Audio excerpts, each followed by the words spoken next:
Selamat datang di channel Area Anime yang akan melanjutkan cerita kembalinya sang asasin tua legendaris dengan tubuh mudanya demi balas dendam. Cerita sebelumnya diperlihatkan bos organisasi Glory yang mulai menampakkan dirinya bahkan tak segan menggunakan kekuatannya.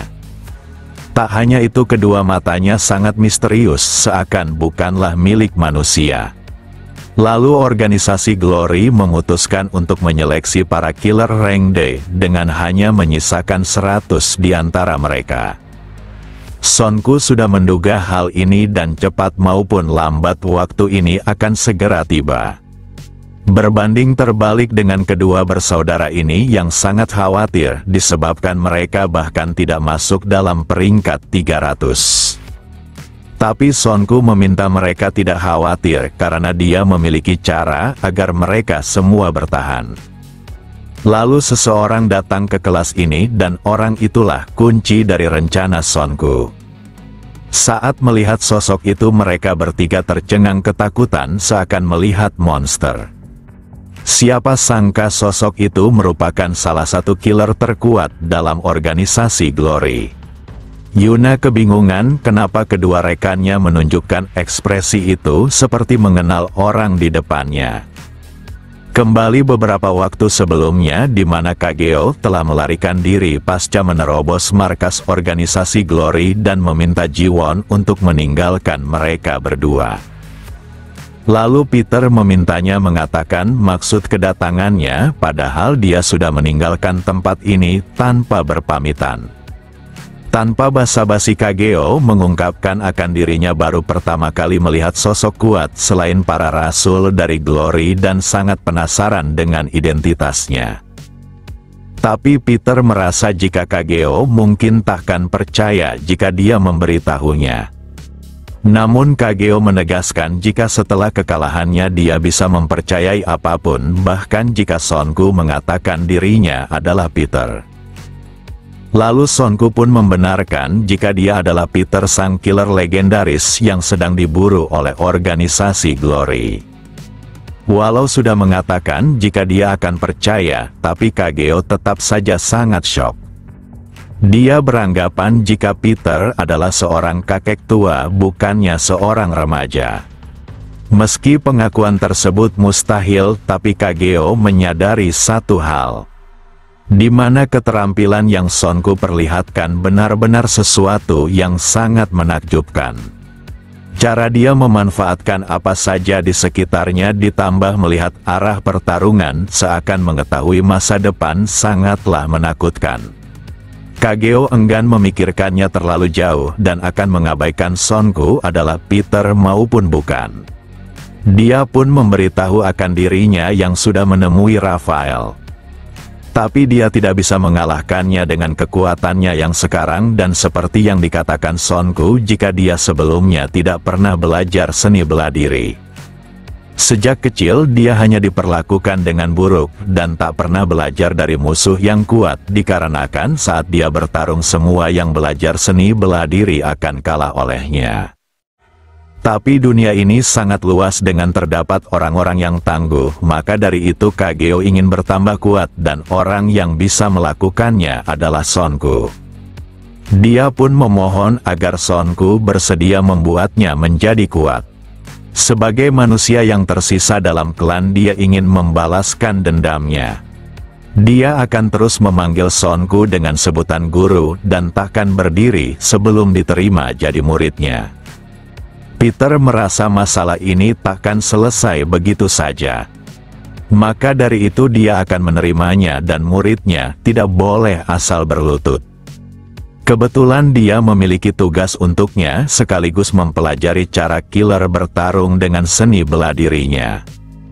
Tugas penting yang dimaksud Peter adalah melatih para killer rank D yang merupakan rekannya. Kageo merasa jika ketiga bocah di hadapannya akan gagal karena waktunya terlalu singkat untuk berlatih ditambah mereka masih peringkat 300 dan yang lolos hanyalah 100 orang. Biasanya Hyul dan Jae selalu bertindak sembrono untuk bertarung, tapi kali ini mereka benar-benar ketakutan berbanding terbalik dengan Yuna yang menanyakan peringkat paman di depannya. Kemudian Peter mengingatkan agar Kageo melatih ketiga rekannya agar mereka bisa bertahan dalam seleksi. Kageo mengerti dan dia akan mempertaruhkan segalanya demi memuaskan gurunya. Mereka bertiga cukup penasaran akan latihan yang dilakukannya dan Yuna menegaskan jika mereka bertiga sudah melewati neraka sebelum menjadi killer. Kageo mengerti dan latihan ini bukanlah masalah karena dia juga sudah pernah melaluinya saat kecil. Siapa sangka latihan itu adalah memanjat tebing dengan membawa batu besar di punggungnya. Walau mereka bertiga sudah melewati pelatihan dalam organisasi Glory, tapi pelatihan ini benar-benar sangat menyiksa. Kageo yang berada di puncak tebing ingin mereka semua merasakan dekatnya dengan kematian agar tidak bermalas-malasan. Beralih ke puncak gedung organisasi Glory di mana Raphael menduga adanya kemiripan dari kejadian kekalahan Nathaniel dan Alipet. Kerusakan dari pertarungan tentu saja adalah jejak Peter, tapi seharusnya Peter sendiri takkan mungkin bisa mengetahui tentang semua informasi. Jadi Raphael memikirkan kemungkinan yang paling masuk akal, di mana Peter mungkin saja sudah masuk dalam organisasi Glory bahkan bergerak di antara para killer. Peter yang sangat terkenal pastinya akan langsung dikenal jika terlihat. Tapi bagaimana jika dia berbaur dengan para killer rank D yang memiliki jumlah yang sangat banyak? Meski hal ini terdengar konyol, tapi Peter adalah sosok yang selalu melakukan hal mustahil, dan Raphael harus mewaspadai kemungkinan sekecil apapun. Jika dia punya keahlian seperti Alipet yang sangat hebat dalam seni menyamar, maka Peter pasti bersembunyi di sana. Yudas meminta bosnya tidak khawatir karena dia memiliki cara yang sangat menarik. Di sisi lain, Jinwon tidak menyetujui seniornya yang ingin bergabung dalam seleksi karena organisasi Glory sudah pasti telah mencium baunya. Pergi ke sana sama saja terjatuh ke dalam perangkap dengan sengaja. Walau itu benar, tapi Peter tetap ingin melakukannya karena tidak pergi berarti dirinya akan lebih dicurigai. Lalu Kageo menawarkan diri untuk ikut dan dia akan memakai jubah di sana. Hal itu membuat Jinwon kesal karena kelompok ini makin kacau ditambah dengan seseorang yang hanya tahu bertarung tapi tidak bisa menggunakan otaknya. Jinwon tidak bisa mengetahui perangkap yang telah Raphael persiapkan di sana menunjukkan tingkat bahayanya sangat tinggi. Ucapan itu membuat Peter tertawa karena instingnya adalah senjata yang paling terhebat tanpa terhambat dalam situasi apapun termasuk perangkap seperti itu. 1 minggu kemudian semua killer peringkat terendah berkumpul di pusat baru organisasi Glory yang disebut Tanah Suci. Peter tak menyangka mereka akan dikumpulkan di pulau terpencil seperti ini. Para killer dari berbagai tempat dengan pekerjaan yang berbeda-beda di dunia nyata benar-benar telah berkumpul. Yuna penasaran kenapa mereka dikumpulkan dan apakah akan ada pelatihan bersama untuk menyeleksi 100 terbaik killer rank D. Sementara itu kedua bersaudara ini sangat kesal karena mereka baru saja melewati minggu seperti neraka tapi malah tidak punya waktu istirahat. Lalu seseorang di layar berbicara dengan memperkenalkan dirinya sebagai pembawa acara di Tanah Suci ini. Dia berharap para killer rank D mampu bertahan hidup untuk membawa pengaruh besar dalam organisasi Glory. Tanpa basa-basi dia akan memberitahu ujiannya, di mana semuanya harus bertahan hidup selama 48 jam di pulau terpencil ini.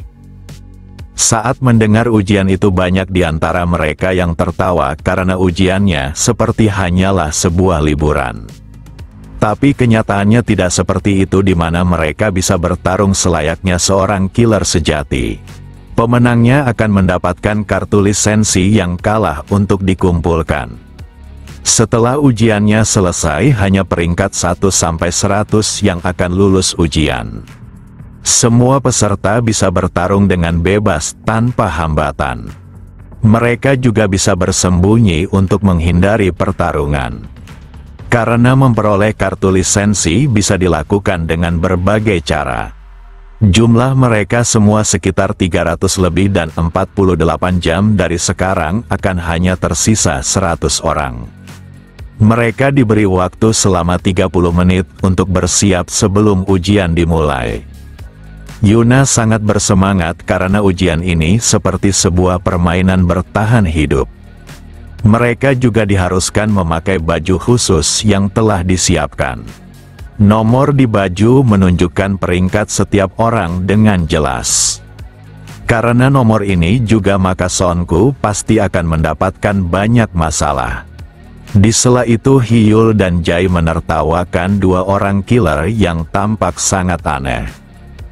Di sana juga terdapat seorang model dunia nyata yang sebenarnya adalah seorang killer peringkat 200. Lalu terlihat seorang kakek tua yang sudah berumur renta tapi masih menjadi killer terendah sehingga Hyul dan Jae harus bekerja keras agar tak berakhir menjadi seperti itu. Sonku sudah memperhatikan sejak awal jika pulau ini dipenuhi dengan kamera pengawas. Artinya organisasi secara terang-terangan mengamati semua orang dan akan menjadi masalah jika dia terlalu menonjol. Dia yakin jika Rafael belum yakin jika Peter berada di antara para peringkat terendah dan mulai mencari tahunya. Agar tidak menonjol maka Sonku harus bersikap layaknya Rank D dengan kemampuan peringkat 300 dan hal itu tidaklah mudah ditambah jika terdapat variabel di dalam ujian ini. Beberapa saat kemudian seorang pria yang memakai baju peringkat 300 muncul dengan tawa yang menarik perhatian semua orang. Dia bahkan ingin menanyakan sesuatu kepada semua orang di hadapannya. Para killer lainnya merasa bocah itu akan mati terlebih dahulu karena peringkatnya sangat rendah menunjukkan dia akan menjadi incaran.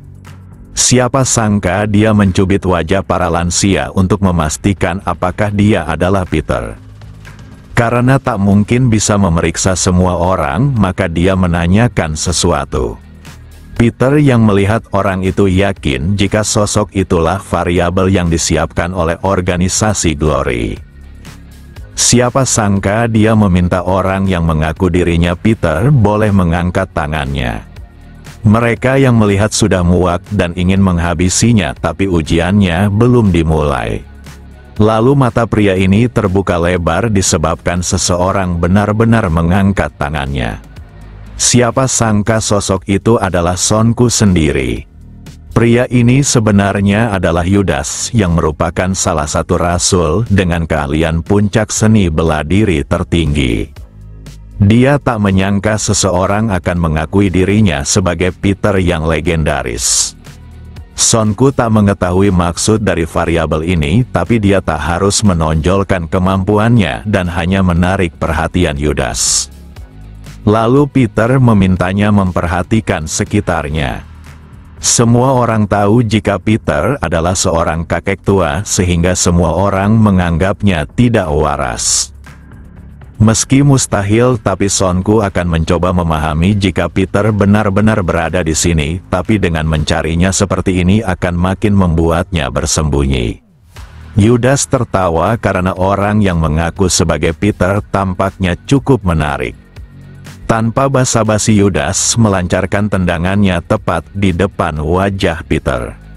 Hal itu membuat rekannya kesal karena ujian belum dimulai. Walau terlihat tendangan biasa tapi Peter dapat melihat semuanya jika tendangan ini bukanlah bisa dilakukan orang normal. Siapa sangka kecepatan Yudas yang terlalu tinggi membuat semua orang tidak bisa melihat 3 serangan beruntunnya. Mengubah arah tendangan sebanyak 3 kali tanpa disadari orang-orang menunjukkan sosok di depannya sedang menyembunyikan kekuatannya. Lalu Hyul dan Jae datang sambil meminta Yudas untuk berhenti menganiaya rekannya dan lebih baik melawannya. Namun Yudas tak tertarik pada mereka, bahkan dia hanya sedang bercanda. Sebelum pergi dia menarik kulit wajah Sonku karena tubuhnya terlihat sangat elastis. Saat pergi Yudas menunjukkan ketertarikannya pada Sonku. Sementara itu kedua rekannya meminta Sonku tidak membeku karena mereka pasti akan melindunginya. Tapi Yudas dapat melihat keanehan yang terjadi, di mana dia mengubah tendangannya sebanyak 3 kali, tapi bola matanya terus mengikuti pergerakannya. Alasan Sonku hanya berdiam diri bukannya takut maupun membeku, melainkan sangat percaya diri pada kemampuannya. Keduanya saling menatap dengan rasa saling curiga satu sama lain karena keduanya menyembunyikan sebuah rahasia.